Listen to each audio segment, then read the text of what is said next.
सुप्रभात पिलाने आगुरी आम पढ़ी द्वितीय विश्वयुद्ध कहीं किपर संगठित होता एवं आज क्लास रे आम पढ़ा द्वितीय विश्वयुद्ध फलाफल कौन है युद्ध फल कौन कौन फलाफल होता देश गुड़िकर लाभ होता ना क्षति होता से विषय आम जाना। द्वितीय विश्वयुद्ध प्रथम फलाफल हूँ क्षय क्षति कौन होता देखा। क्षय क्षति भितर प्रथम होता जेहेतु युद्धटा समग्र विश्व युद्धर जेते युद्धर जहाँ भी होता यूरोप महादेश विभिन्न जगार रणक्षेत्र सृष्टि होता तेणु यूरोप महादेश कौन होता अधिक क्षय क्षति होता एवं कौन होता ना सबू विश्व युद्ध जेते युद्ध होती सबुठारु अधिक भयंकर थिला किए द्वितीय विश्व युद्ध फल द्वितीय विश्व युद्धर प्रथम कौन होता ना परमाणु शक्ति रे आमर कौन होता प्रयोग होता तेणु द्वितीय विश्व युद्ध यूरोप महादेश अधिक क्षय क्षति सहित एशिया आफ्रिका एम क्षय क्षतिर सम्मुखीन होते आ कौन होता ना द्वितीय थिला उर्वर चाष जमी नष्ट होता हजार हजार वर्ग किलोमीटर उर्वर चाष जमी नष्ट होता कहीं ना परमाणु बोमार प्रयोग फल से जगह संपूर्ण ध्वंस हो जाता एवं उर्वर चाष जमी सब नष्ट हो जाता।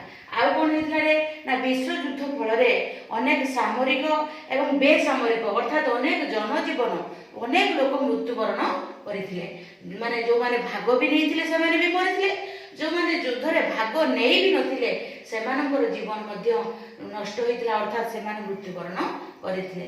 4 नंबर पॉइंट कौन है ना अगणित लोक विकलांग हो जाते बहुत लोक कौन होता जो परमाणु बोमार जो प्रयोग होता क्या ना जापान जो हिरोशिमा एवं नागासाकी दुईटी सहर उपर जो प्रयोग होता परमाणु बोमा ए कौन होता ना अगणित लोक विकलांग हो जाते बहुत लोक मरी अनेक लोक विकलांग होता।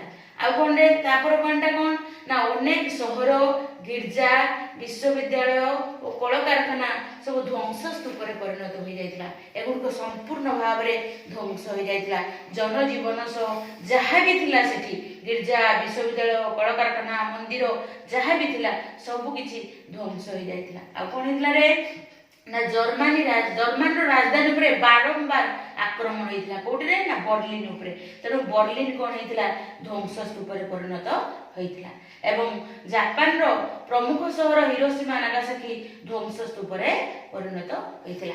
आउ कौन सब होता ना आम जो विश्व युद्ध फल जो विभिन्न प्रकार जनजीवन सहित धन जीवन धनर क्षय क्षति करता अनेक धन संपत्तिर क्षय क्षति कल्पनातीत था जोटा जी आम चाहूले ताठू बहुत अधिक क्षय होता तेणु वास्तव में कहवाक गले युद्धर जो कौन आमर माने जो तार फलाफल अत्यंत विभीषिकामय था जोटा कि आम कल्पनातीत कल्पनार के भाभी पारिबा नहीं एवं ता सहित कौन होता ना असंख्य इहुदी एवं युद्धबंदी को हत्या कराइला इहुदी जो माने थिले आ युद्धरे जो बंदी होते से हत्या करा जाइथिला तेणु द्वितीय विश्वयुद्धर क्षय क्षति उपरे एतिक होता या छड़ा आउरी अनेक क्षय क्षति घटिला जोड़ा कि आम के परिकल्पना करिपरिबा नहीं वास्तव में कहबाक गले समस्त युद्ध ठारू द्वितीय विश्वयुद्धर परिणाम बड़ भयंकर थिला हैला।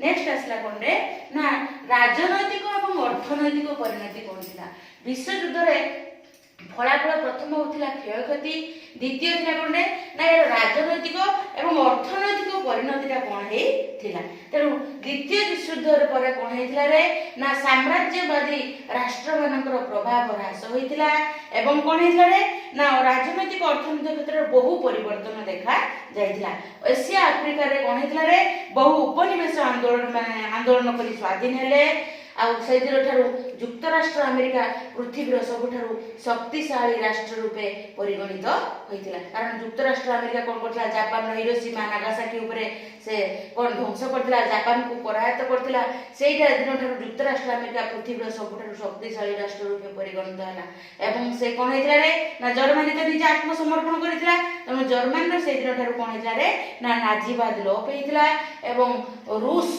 और युक्तराष्ट्र अमेरिका ब्रिटेन फ्रांस एमाने हेतिला कोन रे ना समस्ते कौन करथिले ना तारि उपरे अधिकार साब्यस्त करथिले बा ता उपरे निजर कर्तृत्व जाहिर करथिले कहा रे जर्मनी उपरे आ कोन हेतिला रे 4 नंबर रे ନା 1949 ରେ ଜର୍ମାନୀର ପଶ୍ଚିମାଞ୍ଚଳକୁ ନେଇ ଜର୍ମାନୀ ସଂଯୁକ୍ତ ସାଧାରଣତନ୍ତ୍ର ବା ପଶ୍ଚିମ ଜର୍ମାନୀ ଏବଂ ପୂର୍ବ ଜର୍ମାନୀକୁ ନେଇ ଜର୍ମାନ ଗଣତାନ୍ତ୍ରିକ ସାଧାରଣତନ୍ତ୍ର ବା ପୂର୍ବ ଜର୍ମାନୀ ନାମରେ ପରିଚିତ ହେଲା। ସେଇଦିନ ଠାରୁ ଜର୍ମାନୀ କ'ଣ କଲା, ଦୁଇ ଭାଗରେ ବିଭକ୍ତ ହୋଇଥିଲା। ଗୋଟେ ହେଲା ପଶ୍ଚିମ ଜର୍ମାନୀ ଆଉ ଗୋଟେ ହେଲା ପୂର୍ବ ଜର୍ମାନୀ। ଜର୍ମାନୀ ପଶ୍ଚିମ ଜର୍ମାନୀକୁ ପଶ୍ଚିମ ସାଧାରଣତନ୍ତ୍ର କୁହାଗଲା, ସଂଯୁକ୍ତ ସାଧାରଣତନ୍ତ୍ର, ଏବଂ ପୂର୍ବ ଜର୍ମାନୀକୁ କ'ଣ ହେଲା, ପୂର୍ବ ଗଣତାନ୍ତ୍ରିକ ସାଧାରଣତନ୍ତ୍ର ନାମରେ ପରିଚିତ ହେଲା। ଏହା ଛଡ଼ା ଆଉ କ'ଣ ହେଇଥିଲା ରେ ନା ଫ୍ରାନ୍ସ ଆଉ ଇଟାଲୀରେ ସାମ୍ୟବାଦୀ ସରକାରର ପ୍ରଭାବ ପରିଗଣିତ ହେଲା, ପ୍ରଭାବ ହେଲା। ସାମ୍ୟବାଦୀ ସରକାର କୋଉଠି ହେଲା ରେ ନା ଫ୍ରାନ୍ସ ଆଉ ଇଟାଲୀରେ ସାମ୍ୟବାଦୀ ସରକାରର ପ୍ରଭାବ ଦେଖା ଦେଲା। ଆଉ କ'ଣ ନା ଆମର ବ୍ରିଟେନର କ୍ଲିମେଣ୍ଟ ଅଟଲିଙ୍କ ନେତୃତ୍ୱରେ ଶ୍ରମିକ ଦଳ ମଧ୍ୟ କ୍ଷମତାକୁ ଆସିଥିଲେ ଏବଂ ସରକାରଙ୍କର ବିଭିନ୍ନ ଉନ୍ନୟନମୂଳକ ଯୋଜନା କାର୍ଯ୍ୟକାରୀ କରି ବ୍ରିଟେନ ଅର୍ଥନୀତିର ଉନ୍ନତି ଘଟାଇଥିଲା। ଏହା ଛଡ଼ା Poland, Hungary, Romania, Bulgaria, Czechoslovakia ପ୍ରଭୃତି ପୂର୍ବ ୟୁରୋପୀୟ ଦେଶମାନଙ୍କରେ ସାମ୍ୟବାଦୀ ସରକାର ପ୍ରତିଷ୍ଠିତ ହୋଇଥିଲା ଏବଂ ପୃଥିବୀର ସ୍ଥାୟୀ ଶାନ୍ତି ପ୍ରତିଷ୍ଠା ନିମନ୍ତେ ପୁନର୍ବାର ଆରମ୍ଭ କରାଯାଇଥିଲା। ଆଉ ଥରେ ପୁଣି କି ପ୍ରକାର ପୃଥିବୀର ସ୍ଥାୟୀ ଶାନ୍ତି ପ୍ରତିଷ୍ଠା ହେବ, ସେଥିପାଇଁ ସମସ୍ତେ ପୁଣି ନିଜକୁ ସଜାଡ଼ିବାରେ ଲାଗିଲେ। ପୁନର୍ବାର ପରସ୍ପର ଭିତରେ ପୁଣି ଚେଷ୍ଟା ଅବିରତ ରହିଲା। ଏହିପରି ଭାବରେ ଦ୍ୱିତୀୟ ବିଶ୍ୱଯୁଦ୍ଧର ଅବସାନ ଏବଂ ଫଳାଫଳ ସରିଲା। ଆଚ୍ଛା ପିଲାମାନେ, ଏହାପରେ ଅନେକ ପ୍ରଶ୍ନ ମଧ୍ୟ ଏହାପରେ ଅଛି, ତୁମେମାନେ ନିଜେ ପ୍ରିପେୟାର ହେବ। ବହିରେ କ୍ଷୁଦ୍ର ଉତ୍ତରମୂଳକ, ବୃହତ ପ୍ରଶ୍ନ ସେଗୁଡ଼ିକ ମଧ୍ୟ ଦିଆଯାଇଛି।